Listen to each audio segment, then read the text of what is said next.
tribute to His Excellency Jerry John Rawlings, first President of the Fourth Republic. Farewell, Comandante. He burst onto the scene like a meteor,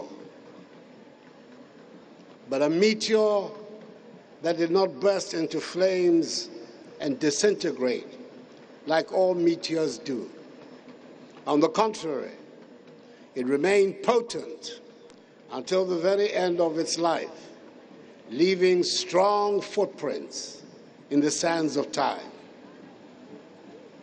The turbulent occurrences of the 1970s in Ghana, the overthrow of the Second Republic and the Progress Party government by the military coup of 13th January 1972, the takeover of power by the Colonel Ike Champong-led National Redemption Council and subsequently the Supreme Military Council, the proscription of multi-party democracy, the professional strike of 1976, the March 1978 referendum on the proposal to entrench military rule through the union government concept, the formation of the People's Movement for Freedom and Justice, PMFJ, to mobilize the no vote in the referendum, the consequences of the vote, and the conspiracy to abduct the Electoral Commissioner, the palace coup that removed General Kutua Champong from office and ushered in General Fred Akufo in his stead, culminated in the emergence of Flight Lieutenant Jerry John Rawlings in the political space of our country. Charismatic, energetic, fearless leader. Such were the attributes ascribed by many Ghanaians to the man, Jerry John Rawlings, the young Air Force officer who announced his presence in Ghana's politics by the abortive coup of May 15, 1979, and was sentenced to death for his part in the failed effort. He gave at his trial an important insight into his character when he stood up before the military tribunal to accept sole responsibility for the attempt and to request the NCOs who were being tried with him to be absolved and freed by the tribunal. The great events that were to define his character and career followed quickly after his trial, conviction, and sentence.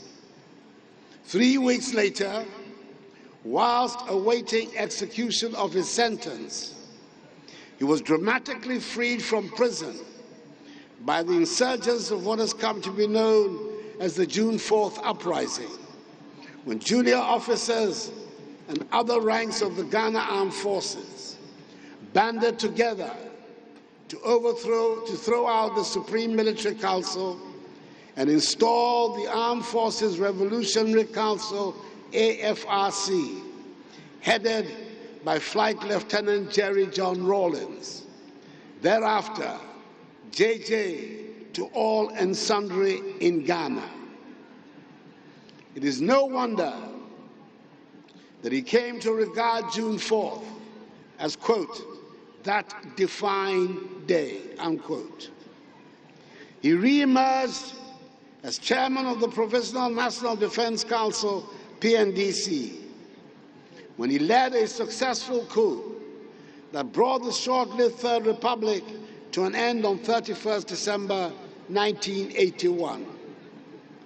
The tumultuous and at times lawless incidents of the AFRC 3-month tenure of office and of the early years of PDNC rule are matters of record, winning him passionate admirers, vociferous critics, and determined lifelong enemies, all at the same time.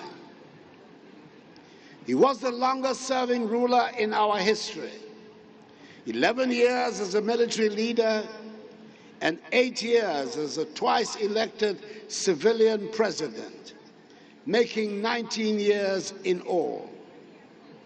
He was fortified in his work by his union with his celebrated consort, the equally dynamic Nana Konadu Agyemang Rawlings, who proved to be a sturdy pillar and invaluable companion to the very end, and who bore him 4 children, the eldest of whom, Zaneto, is continuing his tradition of public service. It was no secret that the relation that existed between the two of us, right from the heady days of 1979 through to my brief period in exile, his assumption of office as the first president of the Fourth Republic, the historic Kumiprako demonstrations, my period as Attorney General and Minister for Foreign Affairs in the Kufuor administration, to be my elected the 2008 NPP presidential candidate, was one of open animosity. We did not see eye to eye. However, with time, things changed. We came to see value in each other and understood to a very large degree our respective perspectives. One thing we had in common was our mutual commitment to public service. My visit to his Ridge residence in 2012 signified the easing of tensions between us, leading to a friendship that lasted for the better part of some 8 years. Indeed, when the Ghanaian people in 2016 reposed for the first time their confidence in me in the elections of that year, one of the first persons on whom I paid a courtesy call was His Excellency Jerry John Rawlings. From my entry into office, right up to the day he was called by his maker, he remained a good friend and a repository of sound advice. I knew that in moments of difficulty in my presidency, I could count on his considerable wealth of experience and knowledge. On those occasions, he came through for me. There was a symbolic gesture he advanced to me at the funeral of his late mother, Madam Victoria Agbotui, held at the forecourt of the State House on 24th October 2020. It was to be our last time together. He was called up by the clergy to receive special prayers as the only surviving son. He told the men of God to wait and call for me to walk up to join him to receive the special prayers. He whispered to my ears as I stood beside him. I reminded them that they should pray for you also, because you had also lost your mother. I was touched by this. It is for good reason that his well-known, oft-cited ideals of probity and accountability, in which he invested a great deal of his political capital, have been enshrined in the Constitution of the Fourth Republic, and together with freedom and justice, the words of our nation's motto, constitute the foundational principles on which social order is to be developed in Ghana.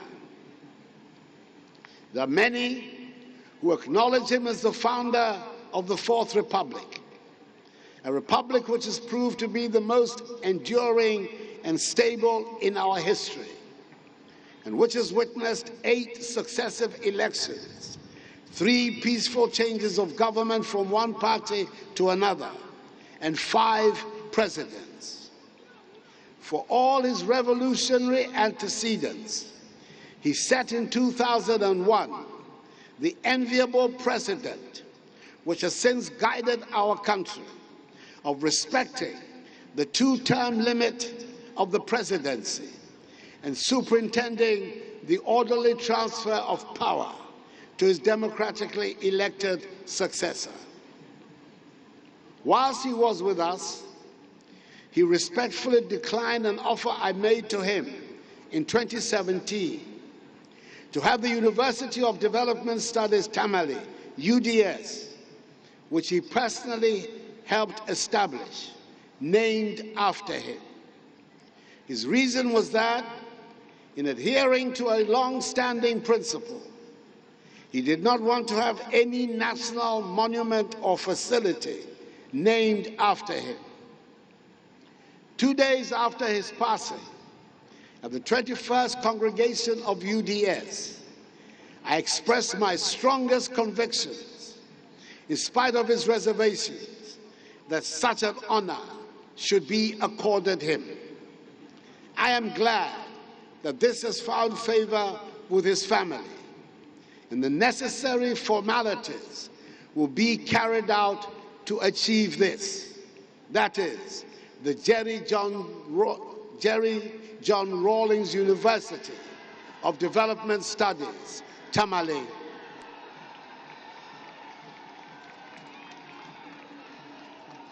Such is the measure of the man that the days associated with his political intervention in Ghanaian history, i.e. 15th May, 4th June, 31st December, and 7th January, are now significant days in the calendar of the nation. But the most significant of them all must be 7th January 1993, the day that ushered in the Fourth Republic. It is in recognition of this that I decided to commemorate 7th January as Constitution Day on the national calendar. It is perhaps the greatest tribute a grateful nation can offer to the men and women whose efforts led to the establishment of the Fourth Republic. It is my hope and prayer that he remains forever the longest-serving head of state in our nation's history, for that would mean that the Fourth Republican Constitution and its enshrined term limits have endured. His actions were not limited to Ghana only. The African nationalist that he was, he held unwavering positions on all matters concerning the wider continent of Africa, especially when they involved foreign interference and control of Africa's destiny, and was quick to voice his views on them.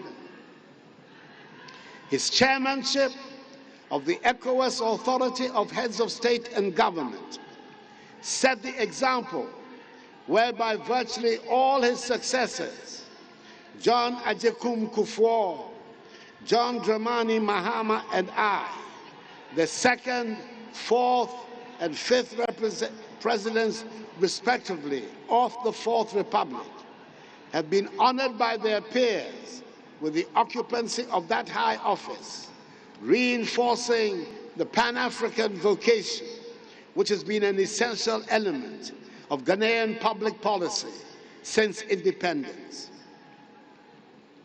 I called him Comandante because of his admiration for the famous Latin American revolutionaries, Fidel Castro, Hugo Chavez, and Daniel Ortega, a nickname which seemed to please him.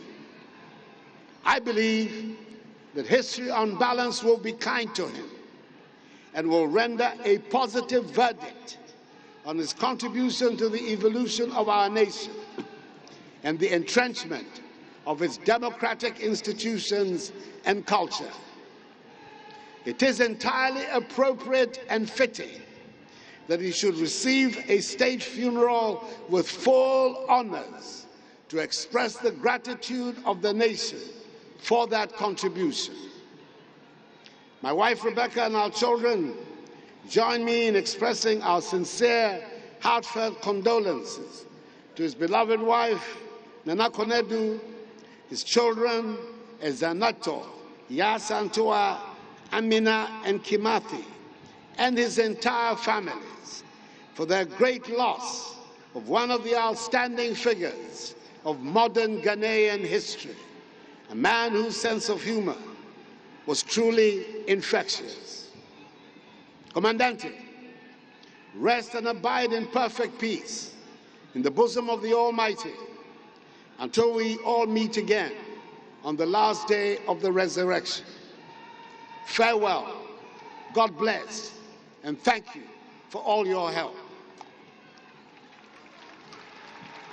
His Excellency Nana Addo Dankwa Akufo-Addo, President of the Republic of Ghana, as tribute to the man he called the Comandante, Flight Lieutenant Jerry John Rawlings. Kafi, a tribute loaded with heartfelt gratitude and recognition of support that a human being can